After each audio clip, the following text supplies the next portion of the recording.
come and then can't come. So, and this will be available for you. We're also going to send this deck out to you tomorrow. So some of the things that you see, you might want to refer back to, and you'll be able to do that. All right, well, let's get into this. We've got about an hour, and I'll just explain that this little gathering was really put together for very recent graduates from SVC's UX Design and Content Design Certificate Program, but also for the current cohort going through, because they have job hunting on their mind. And we thought, as long as we're doing this, let's invite all of our friends and their pets, because we think this information applies to a lot of people. And that, by the way, doesn't mean you have to be entry level for this advice to maybe be helpful for you, nor do you necessarily have to be looking for a job related to digital design. This works for pretty much anything. So my name is Larry Asher. I'm the director of the School of Visual Concepts.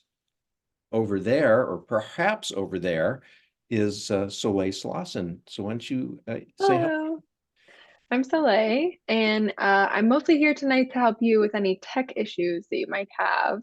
So if you have any questions or run into any connectivity issues, feel free to send me a message here, or you can email tech@sbcseattle.com, and I'll put that in the chat for you all as well. Yeah, thank you. Thank you so much. All right. Well, we're going to be talking about job hunting, and I think it's almost a little bit of a sensitive subject right now, because the market is right. It's pretty challenging. And I want to kind of preface every remark I make here tonight by saying, like, it's kind of not you. It is a challenging market right now. And I guess what that means is not that there are no jobs out there. There are jobs.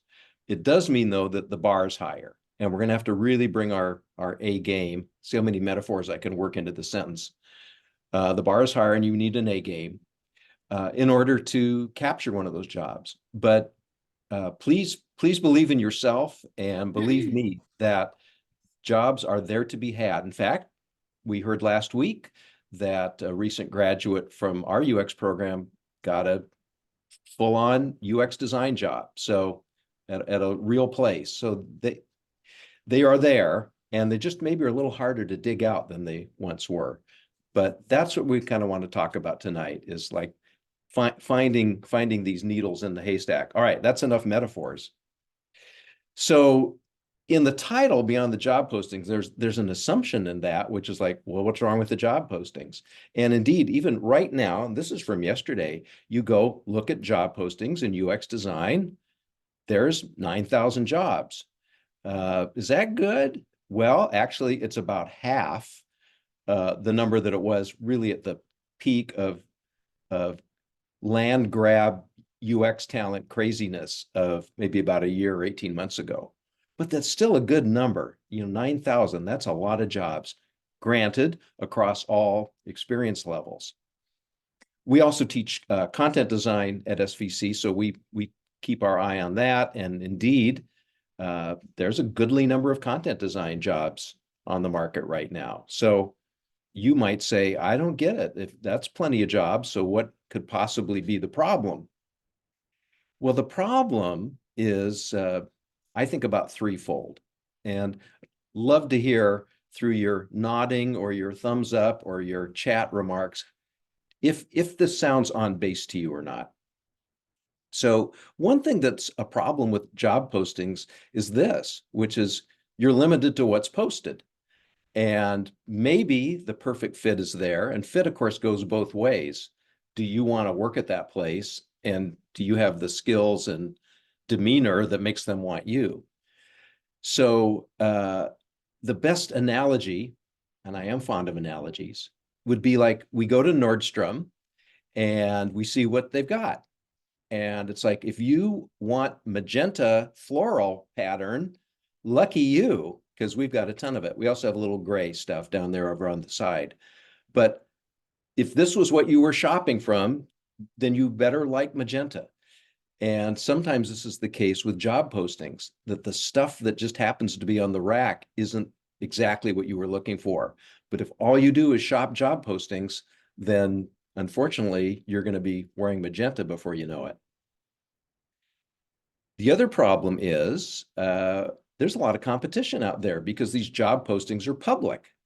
And so you learned about it somehow. You were on LinkedIn or Glassdoor or Indeed, and Indeed, everybody else learned about them too. So here was a kind of a, well, I don't know, it depends on your political stance, I suppose. Would working at Tesla as a UX designer be good or bad? There was certainly a time when that would be like fantastic, but let's assume it's still fantastic. In 3 days, this job received over 100 applicants just on LinkedIn. We don't even know, they don't publish anymore the precise number. So was it 100, 200, 300? We don't know. But the reality is when a job is posted, it's fair game for you and everybody else. The third issue, and I'm going to contend that this could be the big one, and that is you see a job posting, but guess what? The job is already filled and you don't know about it. And when I first heard about this, I went, no, that's not right, is it? And yes, apparently this is right. And this has been now confirmed for me multiple times. Where I first heard about this was a few years ago from one of our instructors who was a studio manager at Starbucks. And he said, and I think this isn't a knock on Starbucks, I think it's just how large corporations work, that the process of getting approval for headcount, and then once you got that approval, of getting the job description written, getting that approved, getting it posted, getting the candidates in, getting them phone screened, getting them interviewed a second time, extending an offer, waiting for them to accept the offer, negotiating the salary, all those steps added so much time to the process that in self-defense, the creative team up there at Starbucks decided we can't do this. It's like calling the fire department and then the house is burned down by the time they get there. So Starbucks would just start lining up people, and the minute they would get the approval to add headcount, they'd go like, you're in, don't tell anybody. And then it would get posted, and eventually they'd still have to play that charade a little bit, but the job posting kind of was meaningless. And now they will continue to post these things for legal reasons, but there was no legitimate driver behind it. I'm hoping what is going on up here on chat is in support of that. But again, I've heard this a number of times now to where, yeah, I think this is true. So, okay, so you got to kind of go with what's being offered. That's a problem.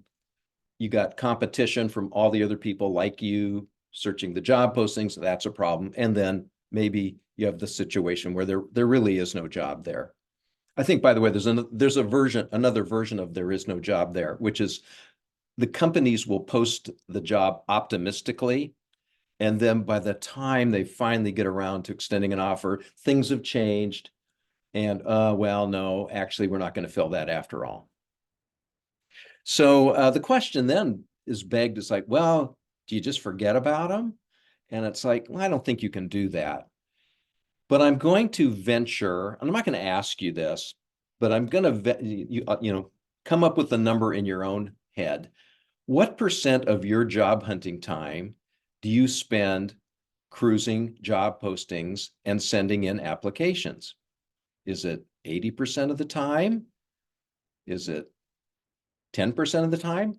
I don't think either of those are healthy answers, but 50-50 might be a pretty good place to land there. So yeah, go ahead, pay attention to job postings. There's plenty of evidence of people who got hired by following up on a job posting. But as you'll see in a second, there's even better evidence that that is not the most efficient way to go. So again, think about 50-50. And if you're spending more than 50% of your time chasing job postings, I'm going to argue that that's too much. What should you do? You should go beyond the job postings, which is the topic here tonight. And I'm going to explain what I mean by that, but I have a little word of warning. And the word of warning is that this advice I'm going to give you is like the job hunting equivalent of dental floss, meaning you should floss. You probably tell the dentist you floss. You don't floss, right? And this is what this stuff looks like. It's simple steps to take. On the surface, they sound super logical and beneficial, and then you might probably not do them anyway. So I don't know. I don't know how to motivate you other than to say, would you give this a try? If you're having some struggles with a job search, could you commit, I don't know, 30 days of this little plan here? And let's just see how it goes. And I'd love to hear back from you in 30 days. And you can tell me this was a joke, and that's fine. I'll stop spreading the news, but I don't think you're going to feel that way. So here, therefore, is my little plan for you, the little dental floss of job hunting on how to go beyond the job postings. And it starts with knowing where you want to work. And right off the bat, you can see this is a little different mindset than cruising job postings, because you can cruise the job postings and go, oh, here's a design job at a company that builds airplanes. Oh, never thought about that. Okay, sure, fine. I like building airplanes. Then that's one way to get at it. But a better way to get at it is to actually figure out what you like and where you'd like to be. And so that starts with creating a personal audit. And this will look perhaps a little, I don't know, academic or arduous, but this could also be fun. So you bring your friends or maybe family members around and say, help me with this, because we don't, as well as we know ourselves, we sometimes forget our strengths. And so this is where we can rely on others and their perspective to help us work this through. So you might want to grab yourself a little screenshot here so you can go download or access a read-only copy of this template. It's a Google sheet, but we're going to send you the deck. So if you don't grab it now, we'll get it to you tomorrow. And this is a little place where you can write down some things about you that will help you identify where you might want to work. And again, this is a two-way street. It's things that are true about you that will help you identify a job that would scratch your various itches. But it's also starting to build a case for why these places ought to hire you, because you're going to be bringing something special to them. So here's how this works. The first column is your skills, and this is just stuff you know how to do.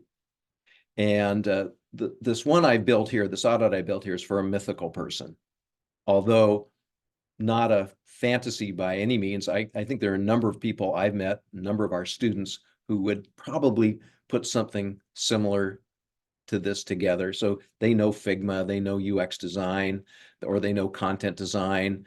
They're familiar with maybe how to use Google Workspace. Why isn't Zoom on here? It certainly ought to be. GPT is on here. And yes, if you're not getting your feet wet around AI, this is not a bad idea. And again, this isn't just about design. This is about any occupation. AI is going to have a presence anywhere we go these days. So here's this person. Oh, look, fluent in Chinese and learning Spanish. Okay, well, that's a skill maybe somebody would care about. Next column, experience. So these are like actual jobs you've held down in the past. And if you were a lifeguard during the summer, then put that on here. We don't want to prejudge what's going to be meaningful to someone or not. So anything goes here, as well as your educational background. Next is your interest. This is just what it sounds like. It's like, what do you like to do that doesn't seem job related? So our mythical person here likes theater, likes cooking, is into Chinese history. We may be getting a little clue about the I can't say the word, ethnicity of this person. They like to travel. Who knows? This is where it gets kind of interesting, because every one of us who fills us out, we're going to do it quite differently. And that's great. That's exactly right. Because we are not all equally suited for a specific job. Some of us have something extra to bring to that party, and we want to note it and bring it. Requirements are kind of the must-haves of the job. So, hey, I read yesterday where Boeing said they are going back to full-time work in office. Well, if that doesn't work for you, note it here. Our mythical person says, yeah, that'd be okay. But they actually love a little flexibility and a little remote sprinkled in. So put down what you need. And if you say, I don't want to work for a company that has anything to do with, well, you know what? Like there are a lot of UX jobs right now in the marijuana retail business. Maybe you just don't want to be around that. It's like, cool, put that down here. Or maybe on the other hand, that's an interest of yours. That's okay too. Put that down here. Do you want a place that has a good benefits package? Do you want a place that has a, really generous vacation policy? You can be greedy here. Ask, at least list what you want. Will you get it all? Who knows? But start with having this written down someplace. So when you hear about a job or start to think about jobs you might want, you're doing it from some place of knowledge. So after you've done this, and by the way, this is pretty short. This could go, 40, 50 lines deep. If you have enough to say, do it. And this is where having friends and family in can help you kind of unearth aspects of your own self that you might overlook. Anyway, so after you've done this, now comes kind of the fun part, and that is looking for patterns that might lead to a certain kind of employer. So see how obvious this is. So I highlighted here things that are true about our mythical person who knows UX design really well, fluent in Chinese, used to work in a restaurant, used to be a barista, is still into beverages as a personal interest. And this is the kind of company they want to work at. Of course, all of those would be highlighted. And you go like, okay, well, what kind of place that's maybe in that food world or coffee world and has UX designers on staff might I want to work at? So what's the, obvious answer? The obvious answer is Starbucks. And indeed, they do have a pretty sizable UX team there. Contacts, TBD. Let's say Starbucks is indeed a place that you would consider a legitimate potential employer. Who do you know there? And probably most of us say nobody. Well, we'll get to solving that in a second. But we have at least a column here where we're going to list who we know at Starbucks or who we need to get to know. And then the next column is adjacent employers. So if we go like, yeah, Starbucks, that would be good, then who's kind of like Starbucks that's more or less in the same industry, big enough to have a design team and big enough to provide the other benefits that I'm looking for. And these are just, kind of off the top of my head. Have you heard of Cosmix, by the way? You know what Cosmix is? This is a new product line. Well, it's a separate brand that McDonald's is launching that sounds to me a lot like Dutch Brothers in Portland. Anybody know Dutch Brothers? It's where you can kind of get your dessert in the form of a cup of coffee. And my gosh, the lines are huge to get into that place. So I guess that's what people want. They want, strawberry waffle lattes, and they're getting them. That's what McDonald's is going to do. Anyhow, you could list these places. I want to go back though and point out one little detail on here, which is this person thought that maybe being fluent in Chinese would be of interest to an employer. Well, it would be of special interest, I would think, to Starbucks because China is their second largest market outside of the United States. And so if there was somebody on their UX team who could communicate with the UX team in China, that's probably a good thing. That makes them a more desirable hire than me. I do not speak Chinese. So this is why I say don't overlook those little aspects of your experience that you, again, they might be very second nature to you, but they're going to be really sought after by certain employers. So in this case, okay, so this designer of ours needs to go meet somebody at Starbucks, and that's step two here. After you do your audit, is you need to get to know those people. Now, maybe in some cases you'll already have a connection, which is fantastic. You call them up, you send them an email, whatever you want to do. Go see them, go talk to them and find out what's going on and who's the person to talk to about UX jobs. But more often than not, we're not going to know somebody. And so that's the next hurdle to jump over here. And so for this example, I chose me. So I did my own audit, and my background is not in design. I'm started life as an advertising copywriter and creative director. So I've learned something about that and marketing. I've managed teams before. So from a business standpoint, I can kind of bring that to the party. From an interest standpoint, you'll see baseball at the top of the list. And I've been a baseball fan pretty much my entire life and a Mariners season ticket holder. And don't ask me why, that was a terrible mistake, but I did anyway. And so when I added all these up, it's like, well, if I was going to go look for a new job, I think I should work for the Mariners in some sort of marketing capacity, right?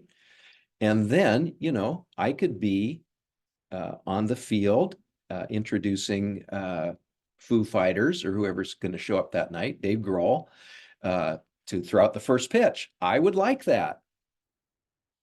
So, but I don't know anybody there.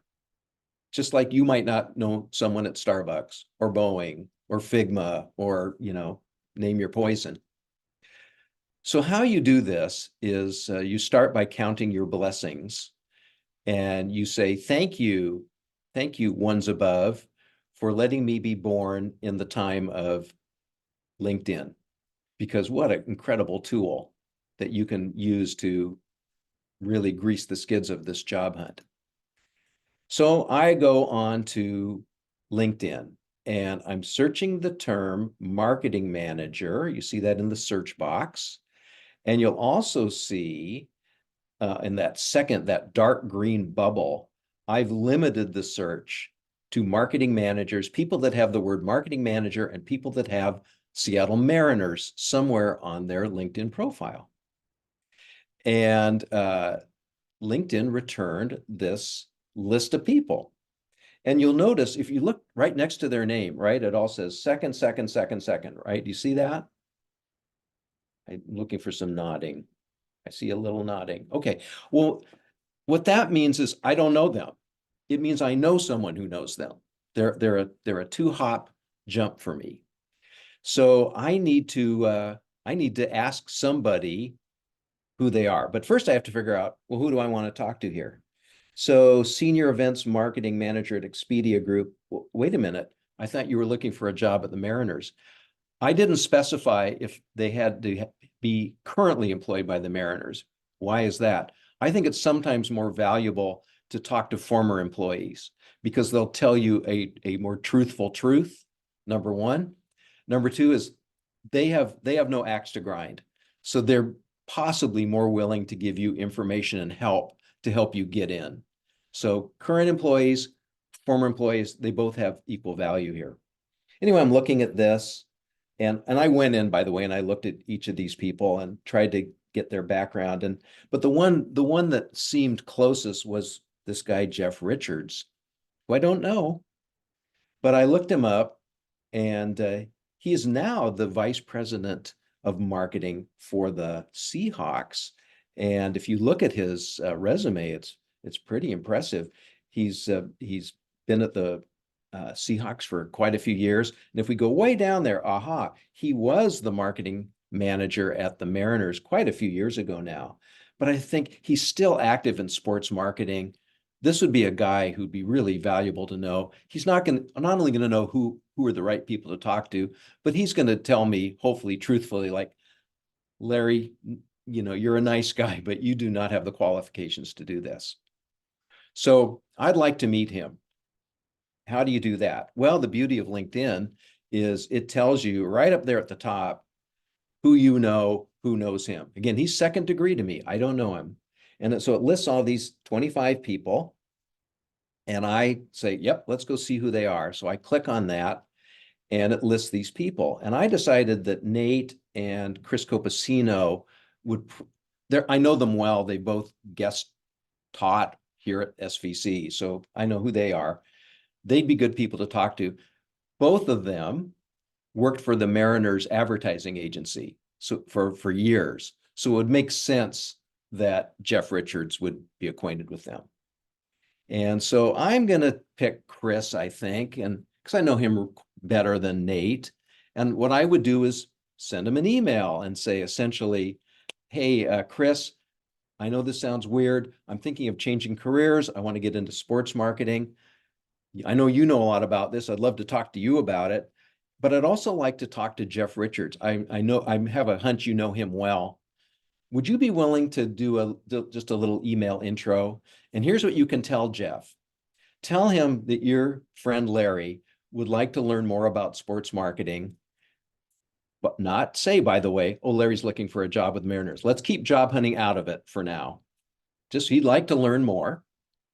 And he says, he tells me he only needs to meet with you for 13 minutes. So do you think you could spare 13 minutes to talk to Larry? And he's an okay guy, and I'd appreciate it. So now I have an introduction. I then get in touch with Jeff, and I said, what Chris said is right. I need 13 minutes of your time. And I have 3 questions about the world of sports marketing, and in particular, the Mariners. I'm going to send you those questions now. Can we get together on Zoom? Can we get together for coffee? And by the way, if I go over 30 minutes, kick me out. I'm serious about this. I'm only going to take 30 minutes of your time. So I ask you, I'm going to stop here for a second. Where does 13 minutes come from? What would you say to that? And you could put your answer in the chat. Why did I pick 13?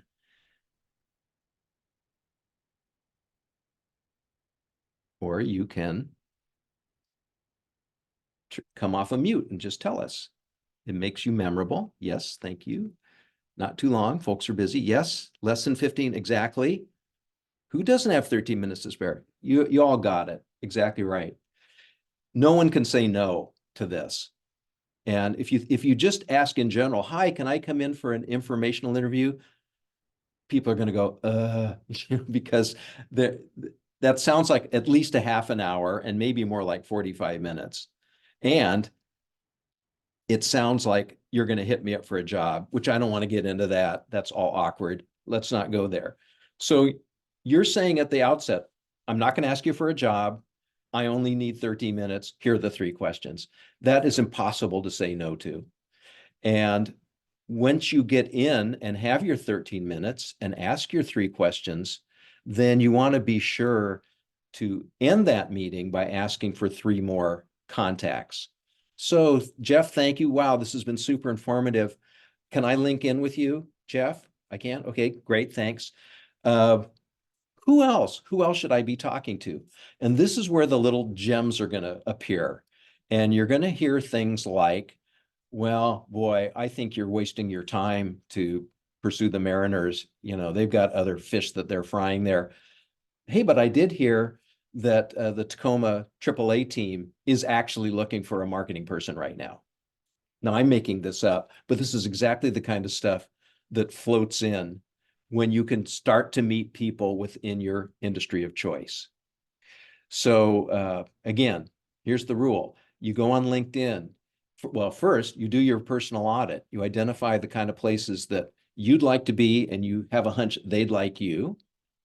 You then figure out if you know anybody at those places. If you do not, you jump on LinkedIn and start to look for people you would like an introduction to. So what's inherent in all this, of course, is that you have your own LinkedIn profile and your own LinkedIn network. So there are people to kind of further explore there. Now, One thing I would say about this, and it has a lot to do with the whole job hunting scene, which I started out by saying, if you're thinking it's difficult, you're not wrong. It's a difficult time, but it's not an impossible time. But if you're filling out a lot of applications and going through a lot of job postings and not even getting a response or getting a turn down, I don't know what kind of superhuman person you'd have to be to not let that affect you. It's discouraging, right? And I'd be curious to hear your perspective on this. I'd rather be told no than to be told nothing. I just cannot stand that, right? Am I right? That's horrible, but that's fairly typical. So, and Jana, let me come back to the three questions. Remind me if I don't get back there. So because that is just the nature of job hunting these days, that there are going to be rejections. That's just part of the formula.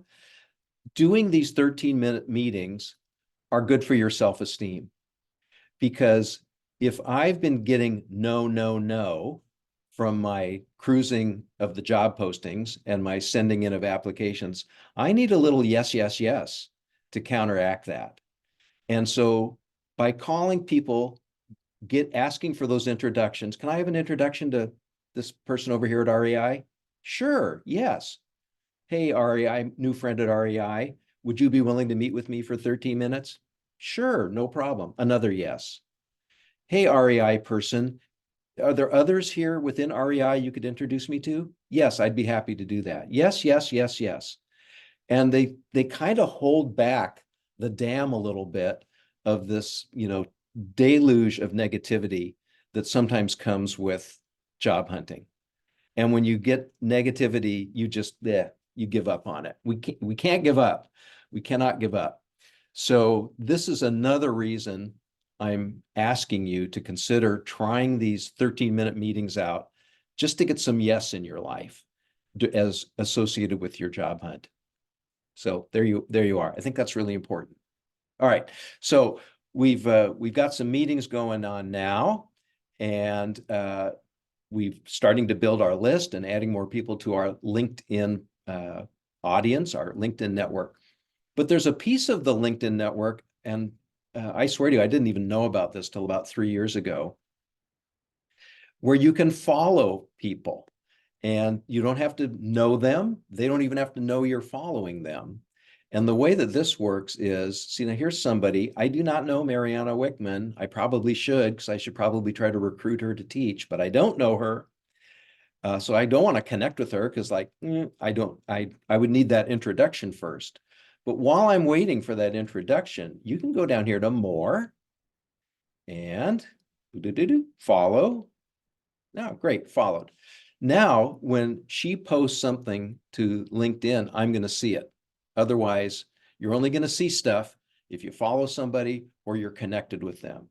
So I want to start to follow these people who are at the companies where I'm interested in working or are industry leaders.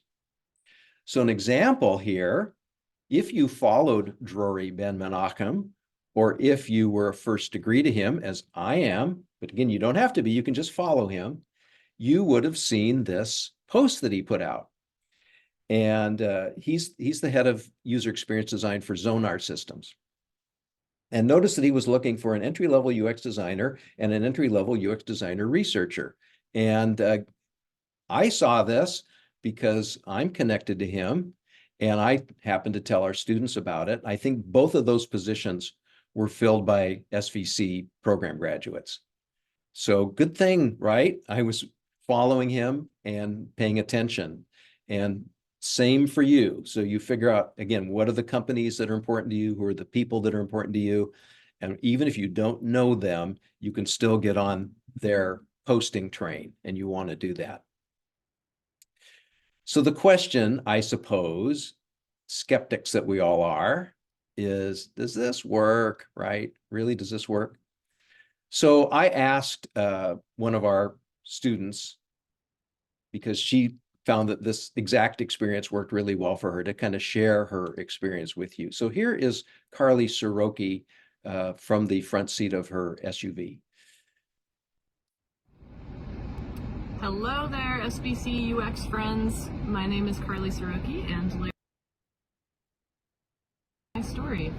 So he mentioned that y'all might think that if I just work harder, apply to more jobs, look at more websites, I'm gonna finally break through and find it. But as he may have already shared with you, that doesn't always work, because sometimes the jobs that have been posted are just being posted obligatorily when the company already has somebody in mind and they've just filled the role, or there literally are hundreds if not thousands of people applying for the same thing. So here's how I got one of my favorite jobs that launched my career.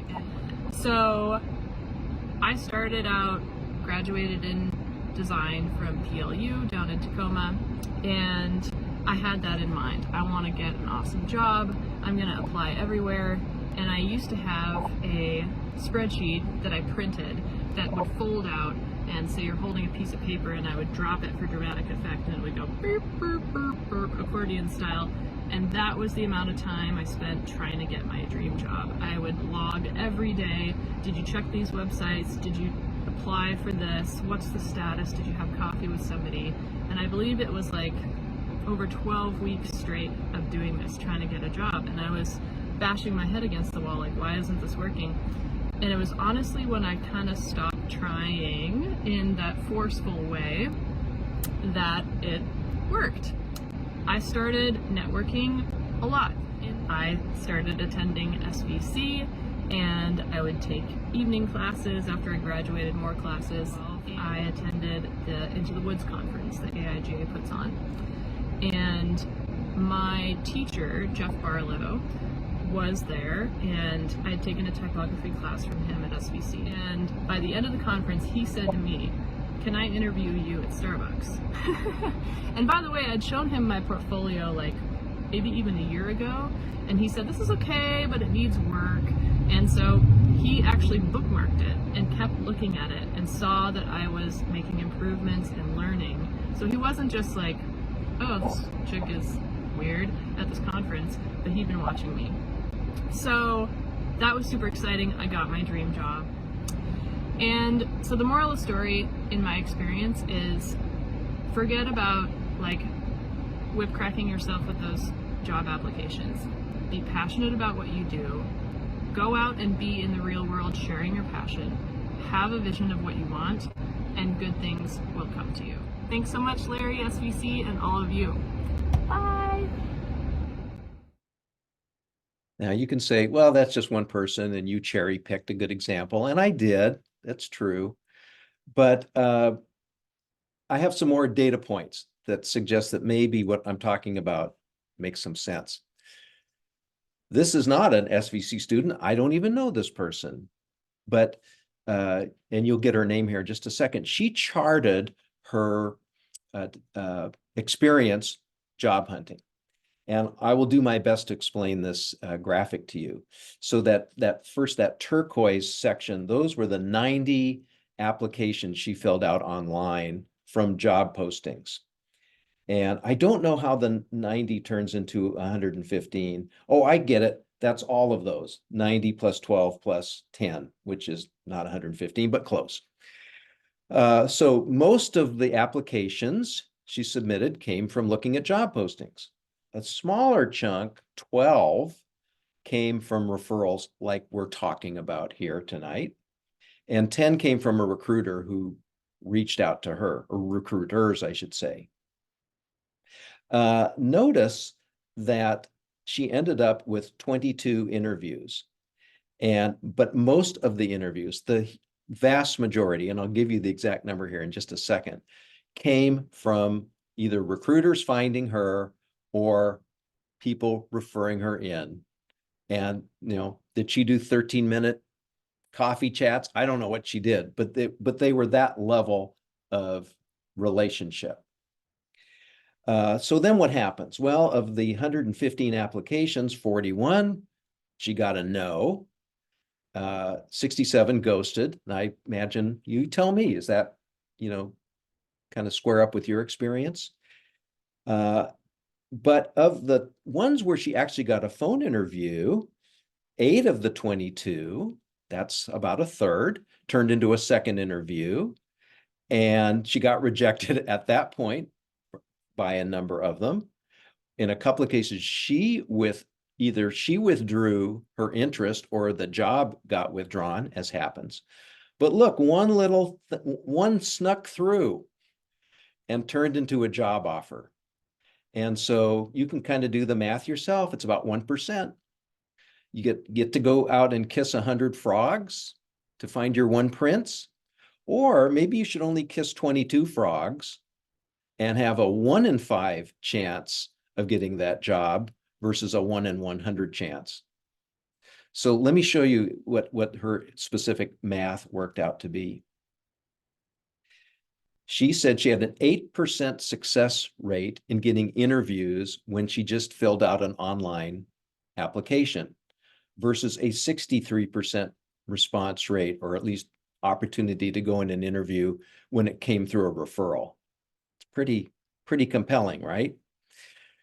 Then she says, do not stop and wait. I mean, you can, like tonight, if you haven't done so, post something on LinkedIn. Hello, friendly network. I'm looking for a job. Would love to know if you know of anything you could recommend me for.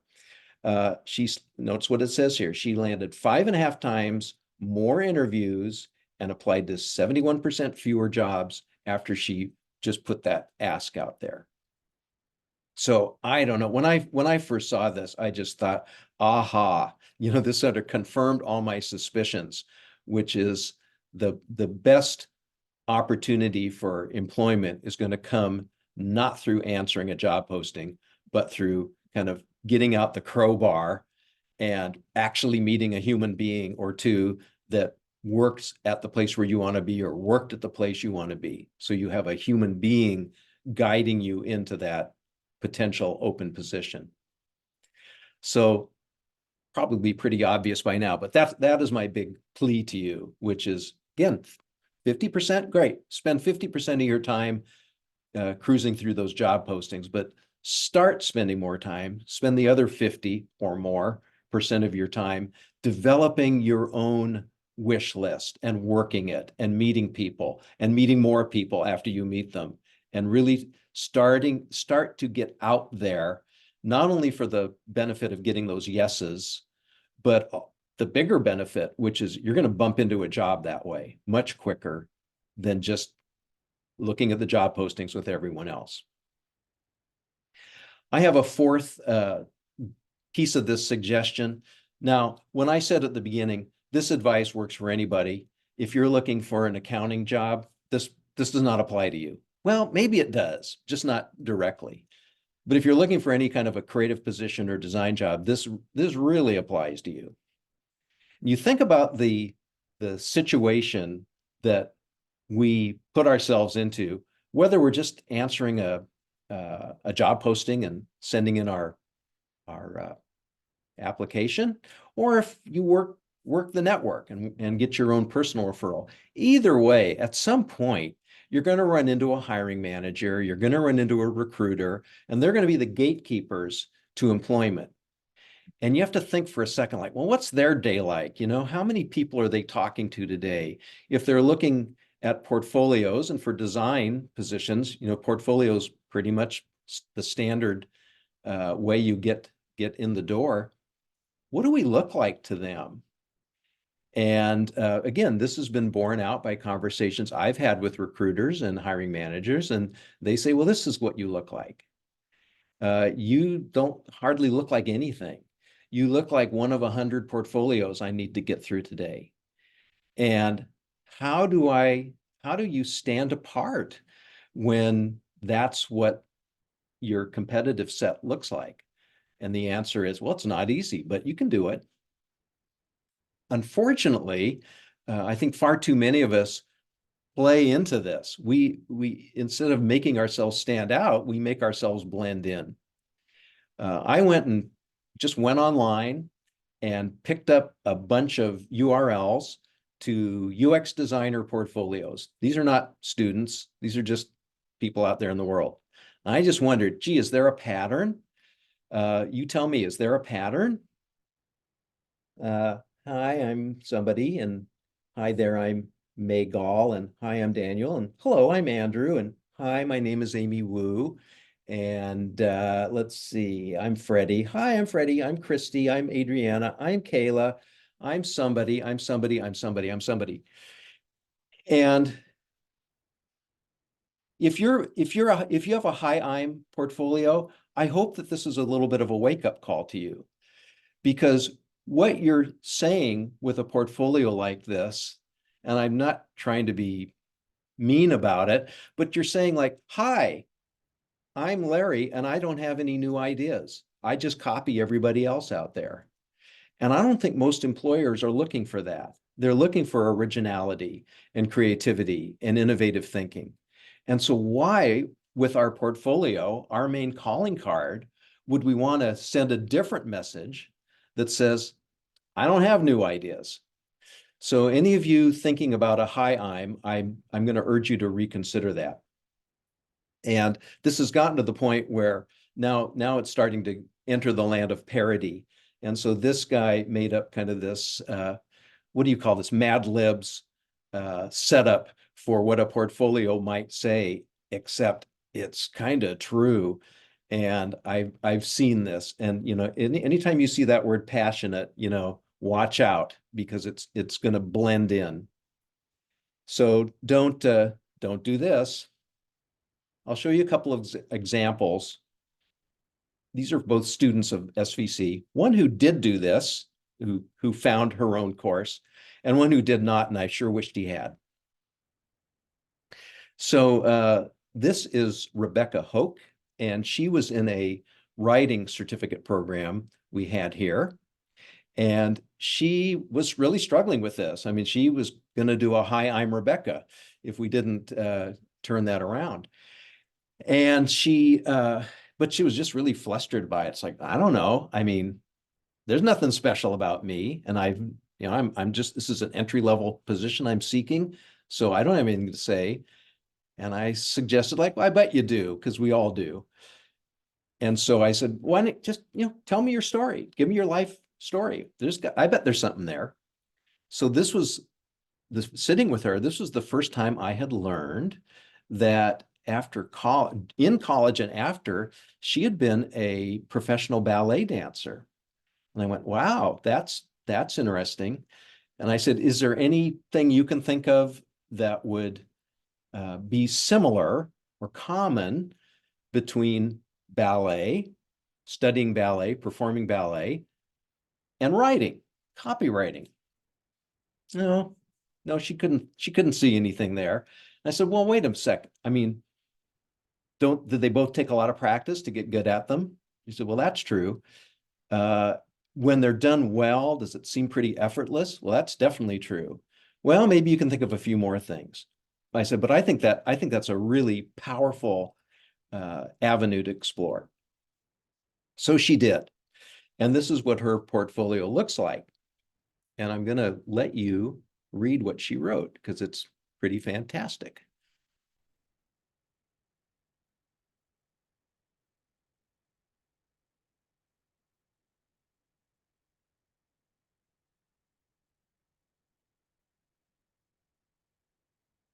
Right? Pretty good. Right? Well, and then she carried this into her about me page, and again talks about the time that she used to be a professional ballet dancer. Where I think this is invaluable to her is back here at this stage, because after you've interviewed, who knows, 30, 40 people, looked at 100 portfolios, you can't keep track of them. Who could? So 3 weeks, 4 weeks, 6 weeks into the hiring process, I can picture this discussion. They're going like, okay, now like who, and it's the people, on the hiring committee sitting around.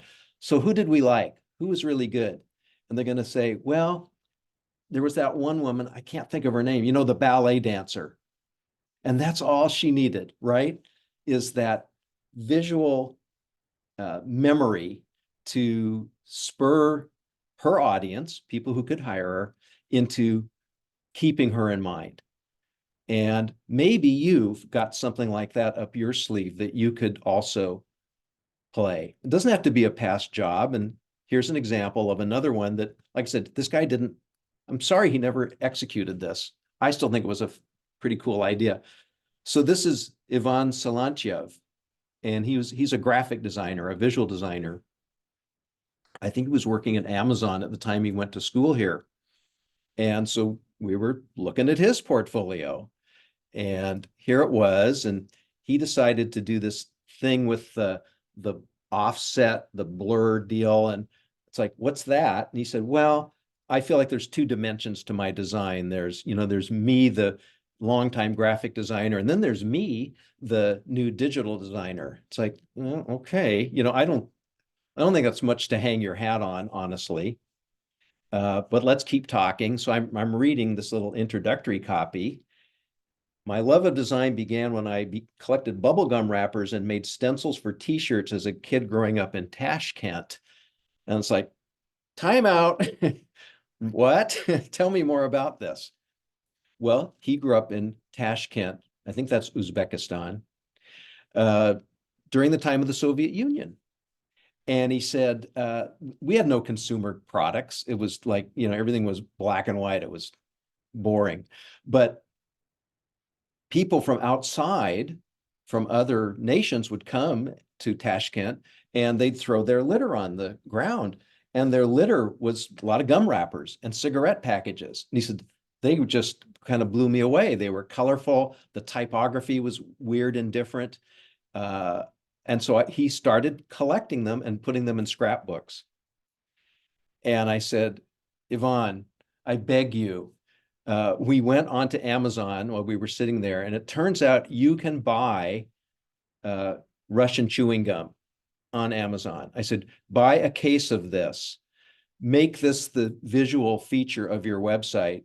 And then after you interview with somebody, send them a package of chewing gum with Cyrillic characters on it. They will never throw it away. An ad for you will sit on their desk for all eternity. And it's not irrelevant. It's how you became interested in design.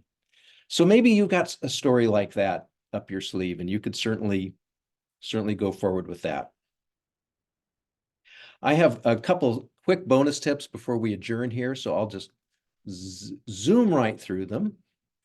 One is, this is Sarah Duty. For those of you who are pursuing UX or content design careers, she is a consultant who helps people put together resumes and portfolios and such, but you can still get a lot of free info from her. So here's a video talking about things to put in your resume. Again, you'll get the link to this.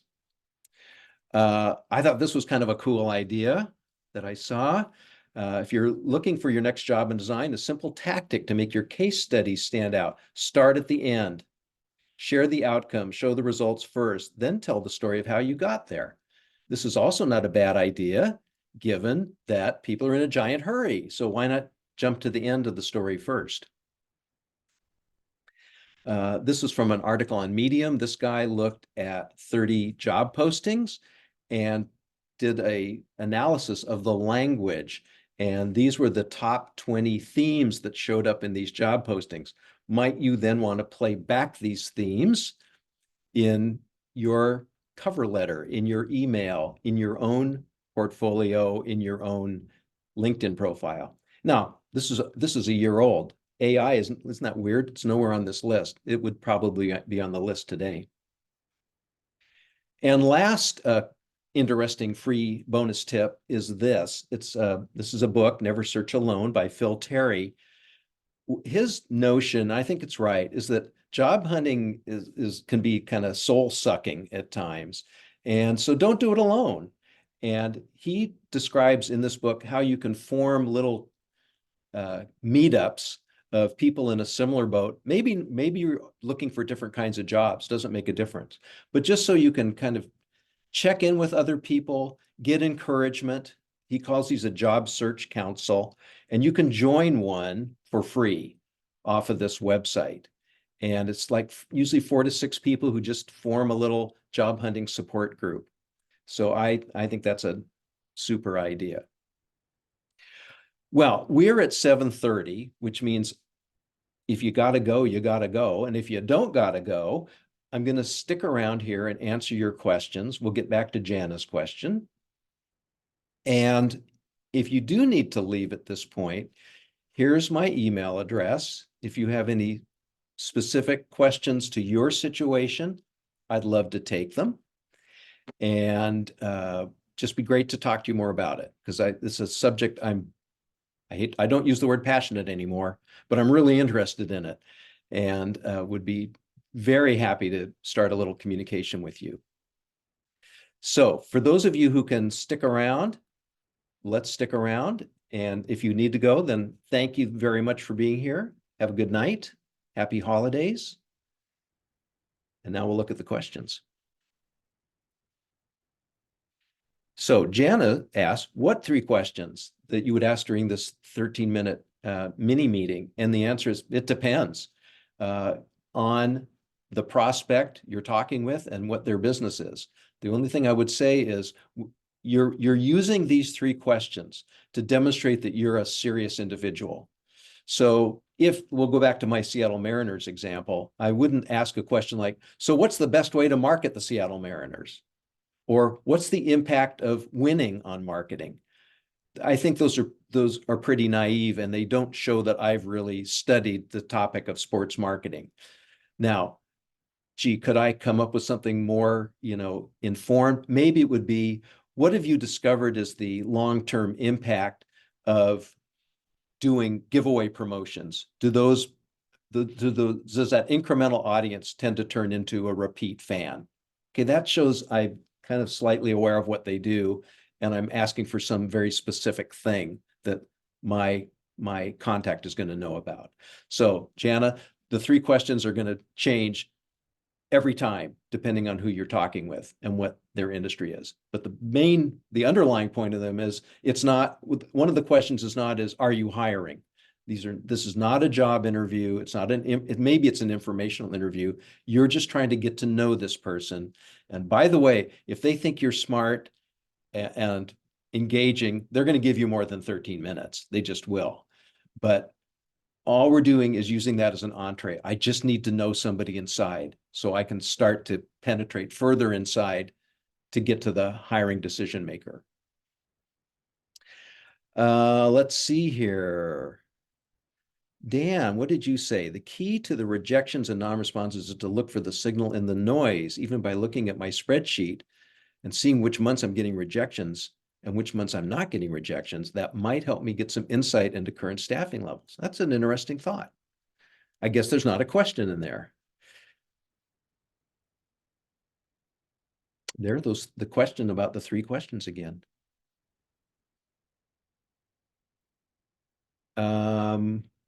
Any suggested questions, topics to discuss? Yes, this keeps coming up. I'm going to just restate what I said a moment ago, which is the purpose of the questions is to show them that you are a serious candidate, future candidate. So you want to know about things that they do to further their efforts in their industry, and that wouldn't be proprietary, so they will reveal them to you. And again, I would underscore one more time, this is not a job interview. So the question is not, when do I start or how much are you paying? I'm just here to learn about your organization. I want to know, how do you guys go about doing user experience work, for example? So keep it high level. Wow, this question keeps coming up again and again. I hope I've answered it. Do I have thoughts on how specific a target is too specific? No, I do not. I think the idea is to be very specific. I would like you to identify a specific company. Let me say that word again, company, that you're interested in working at. And then we're going to identify specific individuals within that organization or formerly with that organization that can tell you about what that group does and what values they salute. Anything else here? Oh boy, Mary, that's a good question. What do you do if you've been around a while and you don't want to look like you're a dinosaur? And here's something I'm not, Mary, and that is a recruiter, or very experienced with that. I think you're on the right track, which is I probably wouldn't show all, 15 of my past jobs. I might cut it off after 5. And I'm also going to, beg your pardon here, because I'm sure that in the realm of recruiting, they have ways of kind of sussing out, like, why does this person have so few jobs given the length of time she's been in the business? I don't think you can get away with not putting dates out, particularly on LinkedIn. I think it really kind of forces you to put dates out there. So I'm basically going to say, Mary, I think you have the right instinct, and I'm not sure of the right process. So I will put that on my to-do list to get an answer to that from someone who's actually in recruiting. And maybe you could put on your to-do list to shoot me an email to ask me what I found out. Okay. Anything else here you want to talk about? Okay, good. We'll both ask recruiters. All right. Well, there you go. There's some good advice. Well, if there are no further questions, hold it. We have a question. Peter Orr, our other internship winner. How do you make the transition to asking for 3 other contacts to talk to? Is it okay to be straightforward? Yeah, absolutely. But you don't have to even say I'm looking for a job, because again, the premise under which you're there is like, I'm thinking of pursuing a career in sports marketing. I'm ready now to enter a new career in UX design or visual design or whatever it is. So that's why I wanted to meet with you. That's why I wanted to ask you these questions. Are there other people you think would be especially helpful to me? In what way? Learning more about the industry. So, I don't think job hunting needs to specifically overtly enter the discussion, because it's also kind of obvious that that's your end goal. So yes, ask straight away for that. What else? Justin has a question. Do you want to Yeah, just, Larry, I'd rather just talk I love instead it. of typing. My question is about network building on LinkedIn. So even if you don't have any seconds and say like a target company, and we'll just use like Apple as an example, right? Um, is there like a strategy you would recommend for kind of building a network into and finding inroads into companies, even if you don't have anybody that's connected in like seconds? And so you're basically looking at like thirds in your networks, like reaching out on LinkedIn and be like, hey, can you tell me more about, what's a day like in your job? General Sure. recommendations there. Absolutely. I would say no cold calls, like you just described. Like, hi, you don't know me, but I'm going to ask you some, questions that are going to take you at least 13 minutes and possibly longer to answer. So I wouldn't do that. You're not allowed to talk to somebody unless you've been introduced to them by somebody you do know. You might not know them well, but you'd at least know them a little bit. So you go like, okay, well, how do I build my network? Let's say with the end goal of somebody in my network is going to know somebody at Apple. And the answer to that is hang out with well-connected people. Well, like who? I don't know, like the president of the IXDA chapter in your city, like an instructor at a college or a vocational school, a recruiter, right? All those people, that's their world. It's just to go be connected with the rest of the world. And so I'm wondering, for example, like how many requests am I going to get after tonight for people to want to link in with me? I've got about 3,500 first degree connections. Almost all of them are in the fields of design and marketing, which I'm kind of guessing is maybe where you're pointed as well. So that might be a good idea.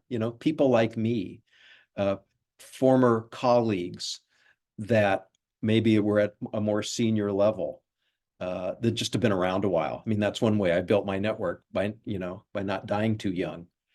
So look for those individuals and latch yourself onto them and their networks.